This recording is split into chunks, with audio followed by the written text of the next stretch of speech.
Milky वे Galaxy में 100 से 400 अरब सितारे हैं, मगर सितारों की तादाद इससे कहीं ज़्यादा है। साइंसदानों के अंदाजे के मुताबिक हर सितारे के गिर्द घूमने वाला कम से कम एक सितारा ज़रूर मौजूद होता है। सूरज के गिर्द 8 प्लैनेट्स और कई ड्वार्फ प्लैनेट्स घूमते हैं।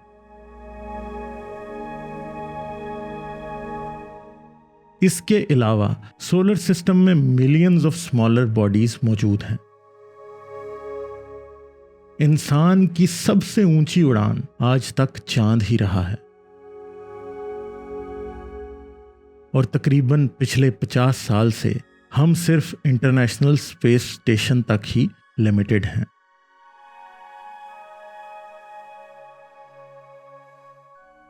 मगर इंसान के बनाए हुए स्पेस प्रोब्स इस वक्त सोलर सिस्टम से बाहर जा चुके हैं।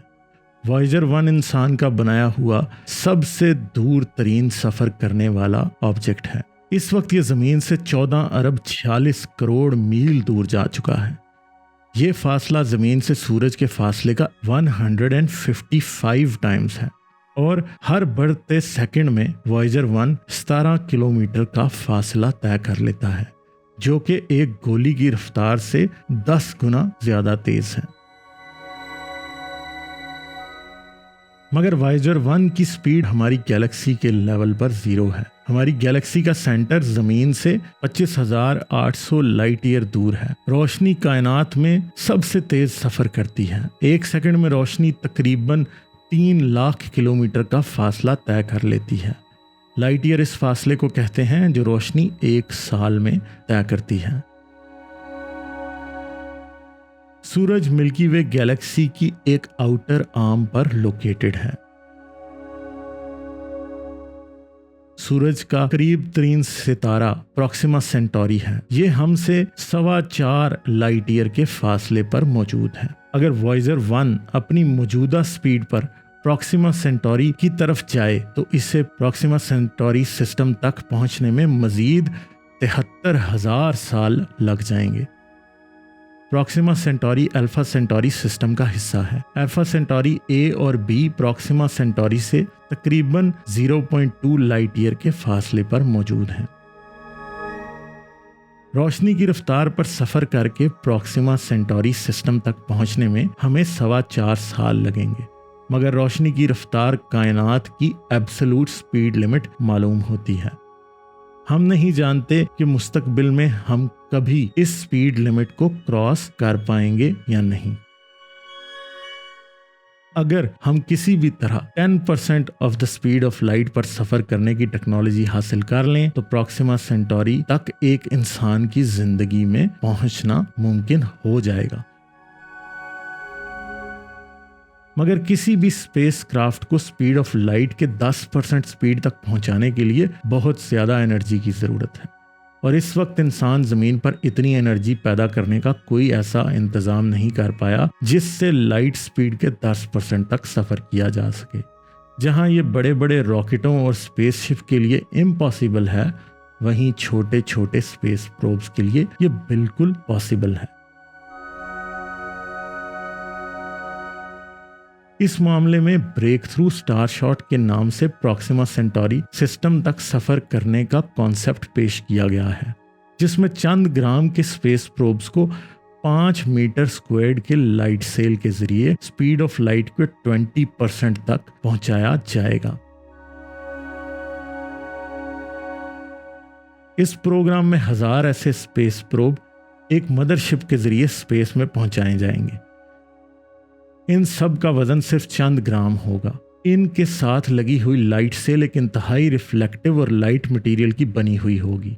फिर जमीन से इन पर लेजर फायर की जाएगी और जब लेजर के फोटोन इस प्रोब के लाइट सेल से टकराएंगे, ये अपनी काइनेटिक एनर्जी लाइट सेल को ट्रांसफर करते जाएंगे, जिसकी वजह से लेजर एनर्जी की स्ट्रेंथ के मुताबिक ये 10 से 15 मिनट में लाइट की स्पीड के 10 से 20% तक जा सकते हैं और अगले 2 से 4 डेकेड्स के अंदर ये प्रोब्स प्रॉक्सिमा सेंटोरी सिस्टम तक पहुंच जाएंगे। मगर इस कदर तेजी से सफर करने पर अगर ये एक रेत के जर्रे से भी टकरा जाएं तो मुकम्मल तौर पर तबाह हो जाएंगे। इस वजह से Breakthrough Starshot concept में 1000 प्रोब्स को छोड़ा जाना लाजमी है। यह एक इंतहाई मुश्किल और लंबा प्रोजेक्ट होगा। ब्रेक थ्रू स्टार शॉट शायद 2030 की दिहाई के आखिर तक ही मुकम्मल किया जा सके और इसके लिए हमें टेक्नोलॉजी मिनिचराइजेशन में ज़बरदस्त तरक्की करने की ज़रूरत है। ब्रेक थ्रू स्टार शॉट के प्रोब्स को प्रॉक्सिमा सेंटोरी के सिस्टम तक पहुंचने में कई डेकेड्स लगेंगी और अगर छोटे छोटे प्रोब कामयाबी से वहां तक पहुंच गए तो हमें मजीद 4.25 साल इंतज़ार करना होगा, जिसका मतलब है कि हमें इन प्रोब्स की ली हुई तस्वीरें तकरीबन 2060 के बाद ही मिल पाएंगी। इसके साथ साथ इस काम के लिए अरबों डॉलर्स की रिसर्च और डेवलपमेंट की ज़रूरत होगी। साइंसदान लाइट सेल्स को ग्राफीन से बनाने का इरादा रखते हैं, मगर अभी तक ग्राफीन की शीट को 5 मीटर के डायमीटर में बनाना नामुमकिन है। ब्रेक थ्रू स्टार शॉट को कामयाब होने के लिए बहुत ज़बरदस्त टेक्नोलॉजिकल ब्रेक थ्रूज की ज़रूरत है, मगर हम उम्मीद कर सकते हैं कि अगली चंद दिहाइयों में हमारे पास ऐसी टेक्नोलॉजी होगी कि हम Breakthrough Starshot concept को कंप्लीट कर पाएं। प्रॉक्सिमा सेंटोरी सिर्फ और सिर्फ सूरज का करीब तरीन पड़ोसी ही नहीं, बल्कि इस सितारे के हैबिटेबल जोन में एक ज़मीन के साइज का सयारा भी मौजूद है, जिसे एस्ट्रोनॉमर्स पोटेंशियली हैबिटेबल और लाइफ पेयरिंग प्लैनेट कहते हैं। ये सयारा प्रॉक्सिमा सेंटोरी से इतने फासले पर है कि इस पर पानी लिक्विड फॉर्म में रह सकता है, मगर प्रॉक्सिमा सेंटोरी सूरज के 1/10 मास का एक रेड ड्वार्फ स्टार है।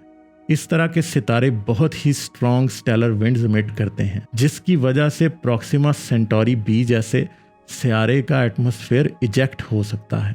अपने स्टार से बहुत ही करीब होने की वजह से ये सियारा टाइडली लॉक्ड भी हो सकता है, जिसका मतलब है कि हमेशा इसका एक ही फेस सितारे की जानिब रहेगा और इसकी वजह से इस प्लैनेट पर इंतहाई अजीबोगरीब सूरत हाल हो सकती है। मगर फिर भी इसकी डार्क साइड पर जिंदगी मौजूद होने का इम्कान मौजूद है। क्या प्रॉक्सिमा सेंटोरी पानी, जिंदगी और इंटेलिजेंस का सेंटर हो सकता है या नहीं, ये हमें ब्रेक थ्रू स्टार शॉट के रिजल्ट्स ही बता सकते हैं।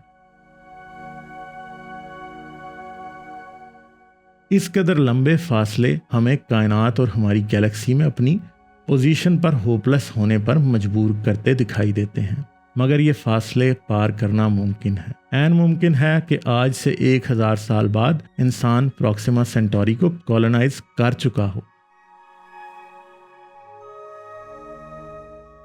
मगर इस कॉलोनाइजेशन को कहीं से शुरू होना है। हमें इस सिस्टम को कॉलोनाइज करने के लिए किस तरह की टेक्नोलॉजी और कैसी स्पेसशिप्स की ज़रूरत होगी, ये आने वाली वीडियोज़ में ज़रूर डिस्कस किया जाएगा। इसलिए चैनल को सब्सक्राइब करके बेल आइकॉन दबाकर ऑल नोटिफिकेशंस ऑन कर लें, ताकि आने वाली वीडियोस आपसे मिस ना हो। मगर ऐसा भी मुमकिन है कि जेम्स वेब टेलीस्कोप ही प्रॉक्सिमा सेंटोरी पर जिंदगी का पजल सॉल्व कर दे। फिर ब्रेक थ्रू स्टार शॉट के जरिए इस सिस्टम को कॉलोनाइज करने की कोशिश शुरू की जा सकती है।